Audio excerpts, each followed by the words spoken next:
Hey everybody, welcome back. My name is Abby. I'm with Fitness is Medicine. Today we're going to do another great workout you can do in your home. And all you're going to need today is a ball.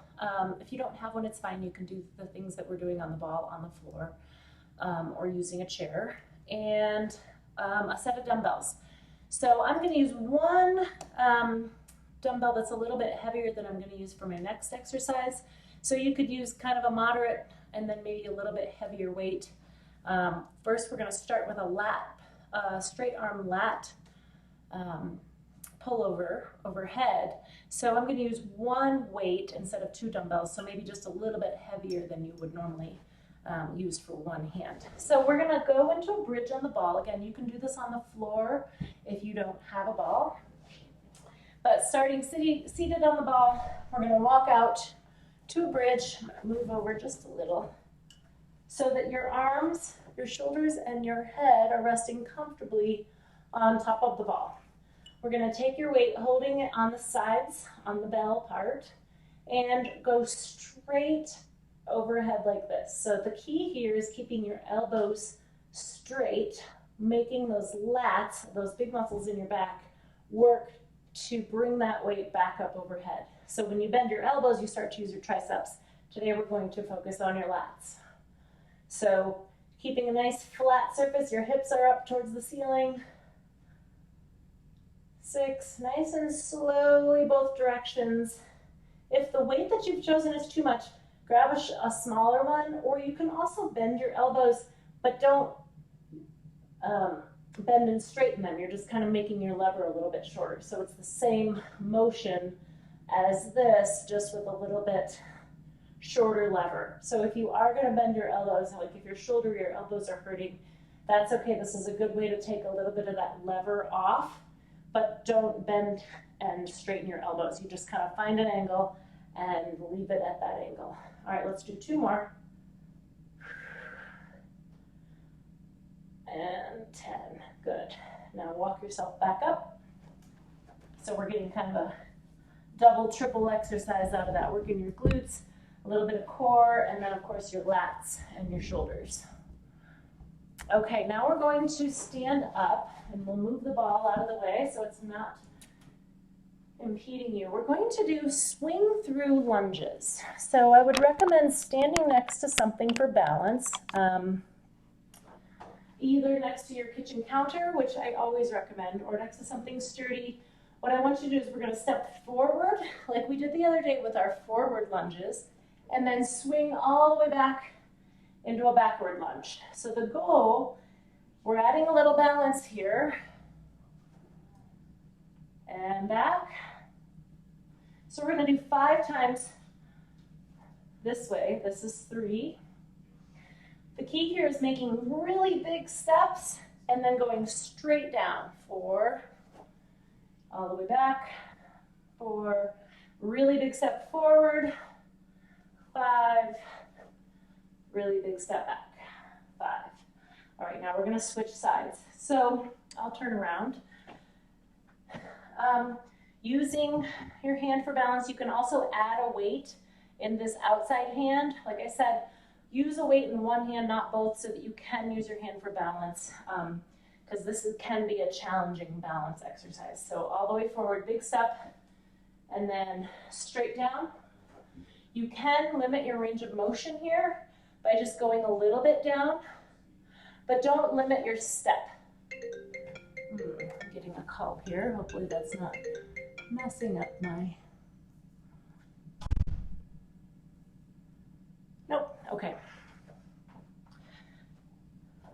All the way forward, big step back. And if you can, try doing it without stepping down in between, which is a big challenge exercise because you're shifting your weight really far. 1 more forward, and 1 more back, straight down.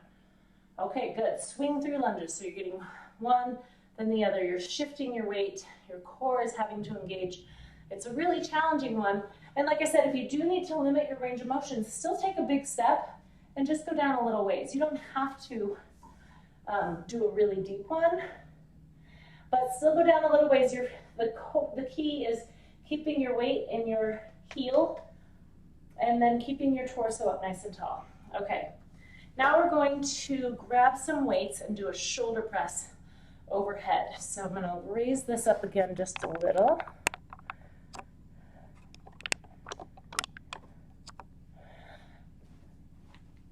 All right, pick up those weights with good form. Now we're gonna start this at your shoulders. You could add a little bit of instability by doing a tandem stance or a staggered stance, or even a single leg stance, but we're gonna do another balance exercise following this. So just today we're gonna do them both at the same time. Nice and slowly, straight overhead. 3. If you have any back pain with this, sit down and do these. You could sit on your ball, you could sit on a bench or a chair. 4, 5. If you're having any shoulder pain, you can bring, instead of being out here, you can bring them in here. 6. Just depending on how you're feeling. It doesn't matter. You're still pressing that weight over your head, and that's the important part. 8, 9, and 10. Good. All right, now make sure you set those down with good form. Now we're gonna do a balance exercise, like I said. So we're going to do a starfish hold. The last time we did that tilt forward, like airplane hold, and this time we're going to do a tilt to the side, a starfish hold. So you kind of want to make your hands big and turn yourself into a big starfish. So we're going to stand on one leg. Again, you can do this next to your kitchen counter or next to something sturdy.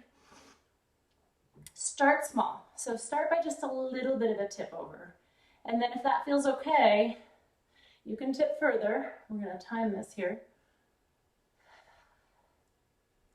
Depending on where you're feeling it, find a place to focus on with your eyes.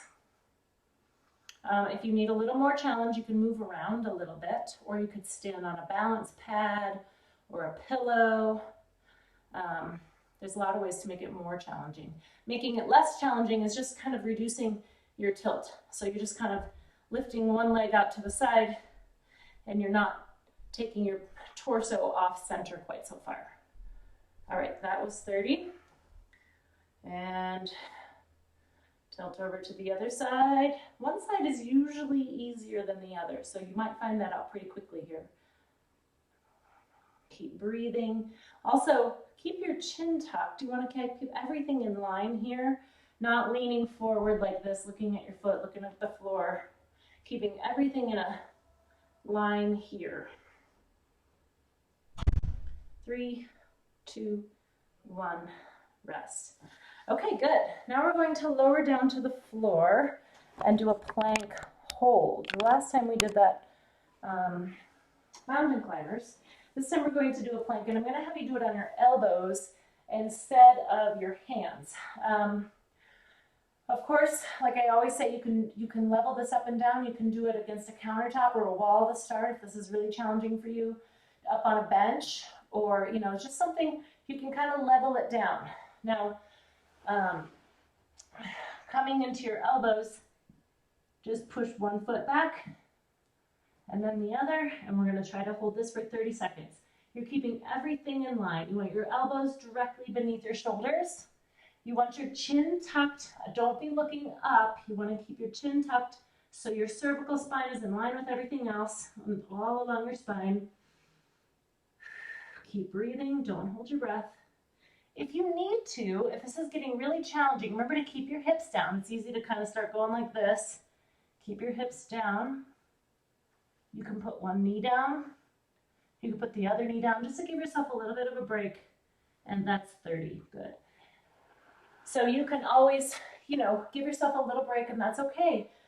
Just challenge yourself to hold it for 30. If you find that 30 isn't quite challenging enough, of course, you can always hold it for longer. All right, one more to go. We're going to do another balance hip core exercise. It's a big combination. We're going to do ball marches. So if you don't have a ball, you can march on a chair, seated on the edge of like a kitchen chair. So we're going to sit up on the ball, nice and tall, shoulders down and back, and we're going to march. So to begin with, I want you to try to march just your legs. And if you need to, you can hang on to something for support if this is really challenging for you to sit on a ball. Putting your hands on the ball also gives you a little bit of a support. Nice and slowly, trying to maintain stability through here. So you're trying not to, move all over the place, trying to maintain a good, stable core, torso, upper body. Now, if this feels okay and you want to add a little bit more, you can bring your hands up overhead. And then let's try touching your opposite knee. Now, these are all only if you're feeling good with the first few examples. So this is a good balanced challenge, as you're finding out, and core, and it's a hip strengthener as well. So we're kind of getting a lot here. Also, crossing your sides of your brain, having to touch your opposite side, also has a little bit of cognitive benefit as well. So we're kind of touching on a lot with this pretty seemingly simple exercise. Not very simple, actually, you're probably finding out. Let's do one more each side. And 10. Good.